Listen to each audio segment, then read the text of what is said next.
Avoir recours à l'écrit pour la correspondance, c'est quelque chose qui paraît de nos jours une évidence. Cette évidence, c'est quelque chose qui, dans l'histoire de l'écriture, n'a pas existé au démarrage.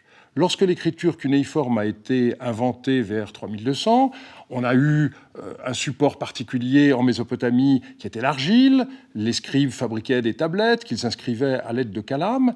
Mais au début, cette écriture n'a pas servi à noter des lettres. Elle a servi en particulier pour des textes administratifs, pour la comptabilité.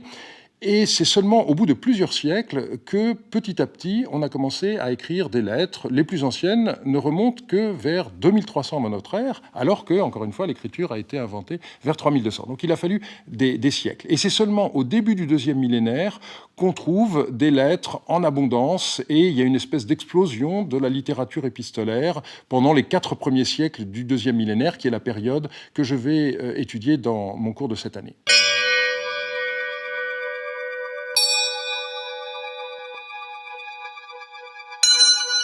Ce développement du recours à l'écrit pour la correspondance, il s'est fait de manière à la fois quantitative et qualitative.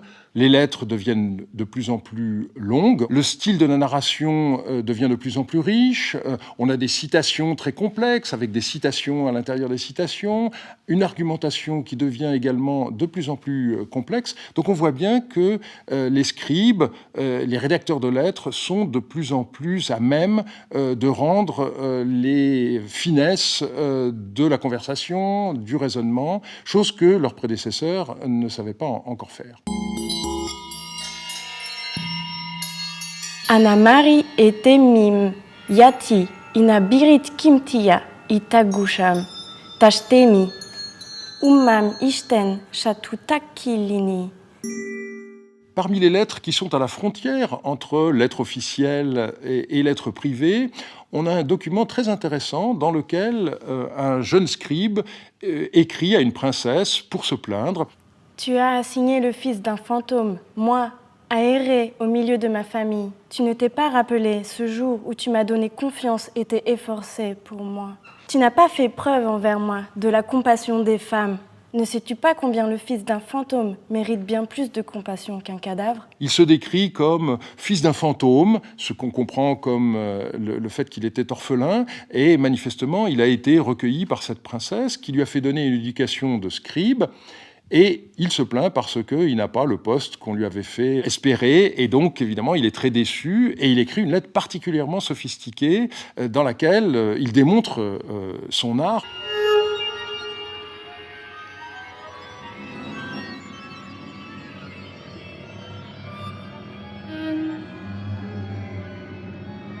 Un des sites les plus intéressants à cette époque-là, c'est le Palais de Marie, qui a été fouillé pour l'essentiel entre 1933 et 1939, et où on a découvert les archives des derniers rois de cette ville, donc au XVIIIe siècle avant notre ère. Ce qui est très intéressant, c'est qu'on a une période très limitée d'une vingtaine d'années, et dans laquelle tous les sujets sont documentés.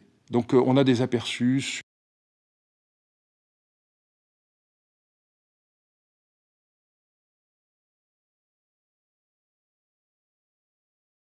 sur la vie dans le palais, avec la place qui était faite aux femmes. On a aussi des lettres écrites par des devins, par des prophètes, donc des aperçus sur la vie religieuse qui sont très intéressants.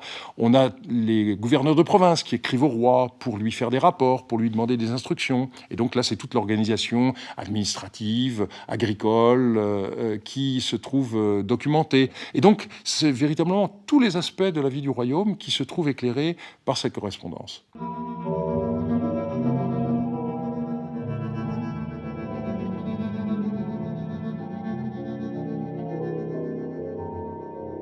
Ce que je voudrais dans le cours de cette année, en m'appuyant notamment sur les très riches archives de Marie, y compris sur des textes encore inédits, c'est m'attacher moins au contenu même des lettres, ce qu'on a fait jusqu'à présent, mais aux conditions dans lesquelles elles ont été écrites, transportées et lues Un des points importants, en effet, qu'il faudra développer, c'est la question de savoir qui était capable de lire et d'écrire. Pendant très longtemps, on a considéré que les scribes étaient des intermédiaires obligés, que tout passait par eux. Et puis, à mesure que le temps passe, on se rend compte que, dans l'élite au moins, il y a de plus en plus de gens qu'on peut repérer comme sachant lire et écrire. Et ceci, évidemment, est une perspective nouvelle qu'il faudra développer.